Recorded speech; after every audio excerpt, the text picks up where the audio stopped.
I'm Chef Frank, this is Protocooks, and today we're making an all-time family favorite, cream spinach.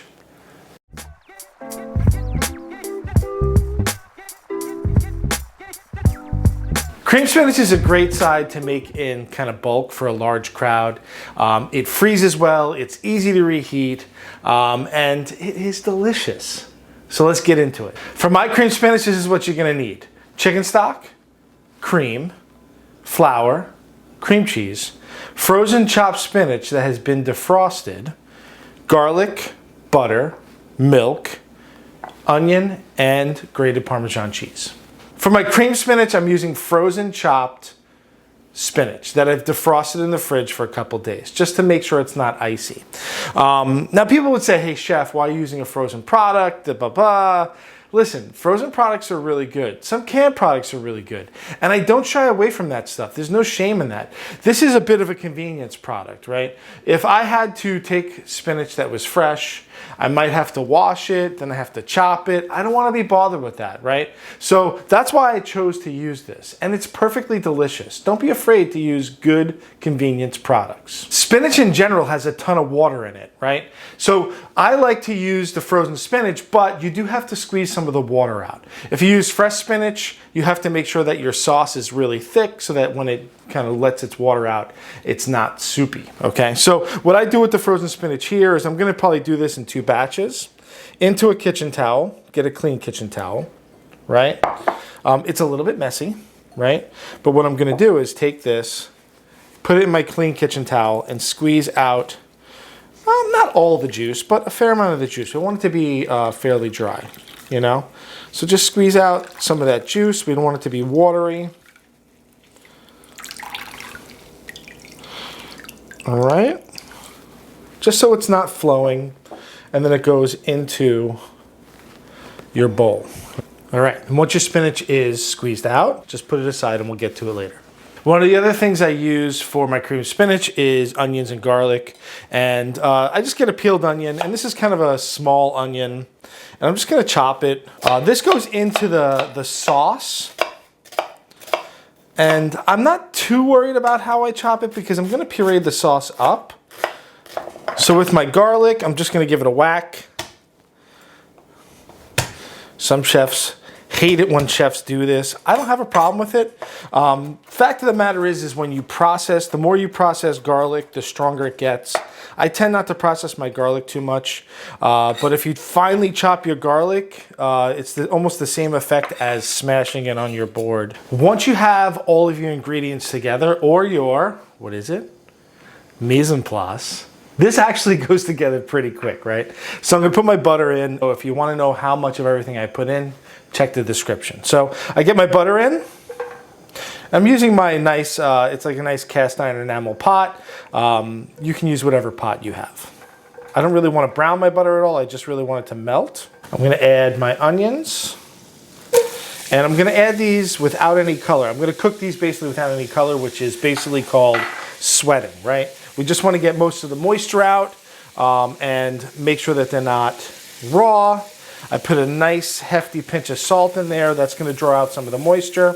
And we're just going to let these cook out until they're translucent, basically. Right? And when these are about halfway and I start to see they're getting a little soft, I'll add my garlic, right? If you add the garlic and the onions at the same time, onions take a little bit longer. You don't want your garlic to get burnt or dark. Okay, we'll add our garlic. Always choose fresh garlic. Chop it yourself. Don't use this stuff in the jar. People always make comments, oh, well, I don't have the time to chop my fresh garlic. I'm not buying it. So you can actually see that my onions are starting to get soft, a little translucent. I can see that the fat is coming out and it's not really water, it's mostly fat. And I'm gonna take my flour, and I don't really have a measurement for this, but I do have a look, right?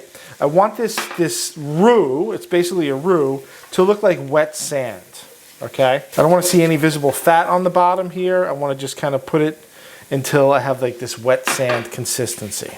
I basically want it to soak up the fat, and this is going to be what thickens our mixture. There you go. That's what I want. Excellent, right? I'm just going to let this cook for 25, 30 seconds, not that long. And then I'm going to add my chicken stock.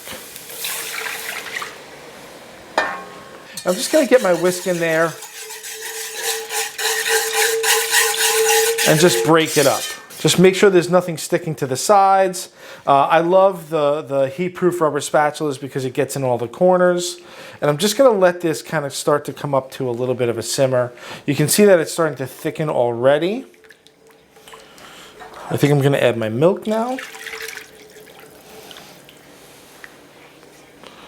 And just let this come to a light simmer, right? Make sure that we're stirring all the time, getting into the corners of your pot, and just kind of making sure that it's not sticking. When it comes to working with roux, you have to let it come up to a simmer and let it cook out, because if you don't let it cook out, you're gonna taste raw flour. So with the milk and the chicken stock in there, I'm gonna let this kind of just come to a little bubble and make sure that it's not kind of raw flour flavor. But it does look good already. I think what I'm gonna do is I'm gonna hit it with a little more salt. I season throughout my cooking process. I'm gonna hit it with some black pepper. If you don't like pepper or you don't like black pepper, that's fine. You can use white pepper. But you can also see, like here, it's starting to get thick. You also wanna scrape your sides and bottom with the heat-proof spatula, just because if you're not kind of watching it, it's gonna burn and stick. So our sauce is coming to a simmer, and I like that. Starting to get thick. I'm gonna add my heavy cream. Is this decadent? Absolutely. Do you need to eat it every day? No, you don't want to eat this every day, but special occasions it's good. The holidays, birthdays, especially if you're gonna make some steak. It's a great steakhouse side. Cream is in there, and now I'm gonna add my secret ingredient. I think this adds texture, it adds flavor, a little bit of zing. I'm gonna add some cream cheese. All right, trust me, it's delicious. I'm just gonna kind of put it in there and let it get soft. Once our cream cheese is warm, I'm gonna get my stick blender or my immersion blender, and I'm gonna buzz this up. So it's got onions and garlic in there, but mainly I just want my cream cheese to be smooth throughout. And if I don't buzz it up, I feel the cream cheese is kind of chunky, so I'm just gonna get this in there and buzz it.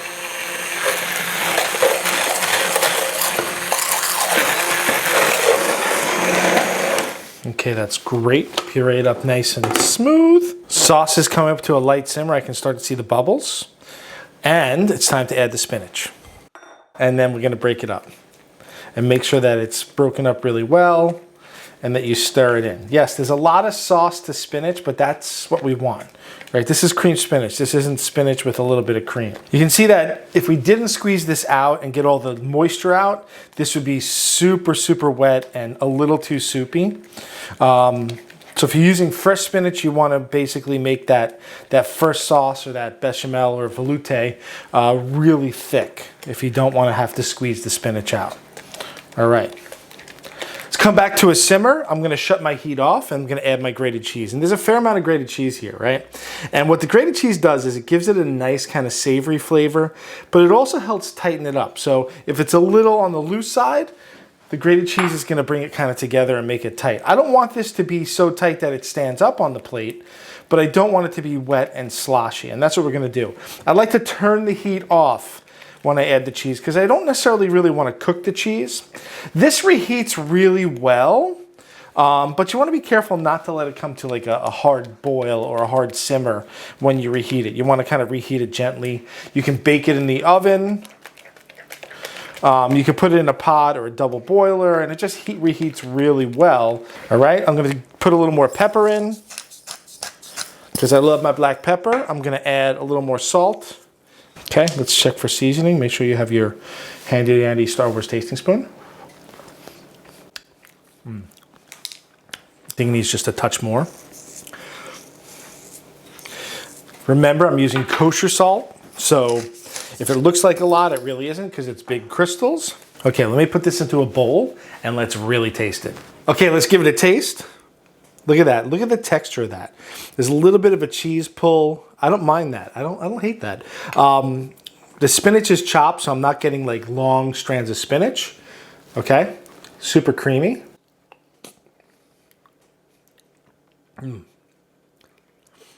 That is so good. It's like comfort food at its best, you know. It tastes like vegetables, right? But the creaminess is great. It's not overpowering. You still taste the spinach. The cheese, the cream cheese adds this really nice kind of texture to it, a little bit of sharpness. Make this for someone you love. I hope you enjoyed this video. If you did, give us a thumbs up, like, and subscribe. We have merch in the description down below. We also have a P.O. box down there. I'd like to thank our Patreon sponsors for helping us do what we love to do, make videos for you. And that's it. That is my cream spinach. I'm Chef Frank. This is Protocooks. Have a good one.